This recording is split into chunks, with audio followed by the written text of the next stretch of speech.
Okay, so I'm going to teach you how to do a glute bridge properly, right? So make sure that you feel it on your glutes, a little bit on your lower back, and not so much on your quads or legs. So a couple things to be mindful of is the positioning. You want to make sure that you are doing it on a solid surface with a mat. You can do it in bed, but it would be better to do it on a mat and a solid surface. All right, so let's get started.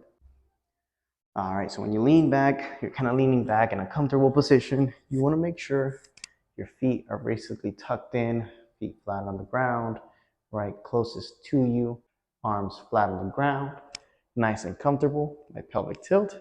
And you're gonna raise the hips up, okay? Raise the hips up. Many people only focus on raising the hips up from the lower back up, right? It's almost like they're just trying to get their lower back off the ground. You almost want to get your lower back up as well as kind of like your middle back. Basically, your shoulder blades should be the only thing on the mat themselves. So it's not just here, right? It's bringing it nice and comfortable here.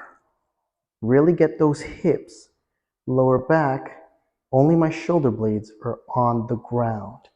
So hips on the ground, everything else up except my shoulder blades on the ground. Right here, you want to tighten the glutes. You want to squeeze that lower back up, right? So that's where you're going to tighten up your lower back. It's going to help with any lower back pain. It's going to tighten the glutes.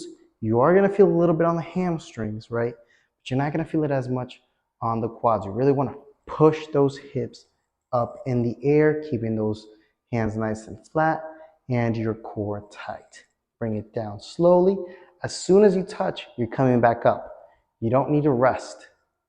Just up, touch, and then back up. You just kind of want to lock out and then back down. And that's how you properly do the glute bridge.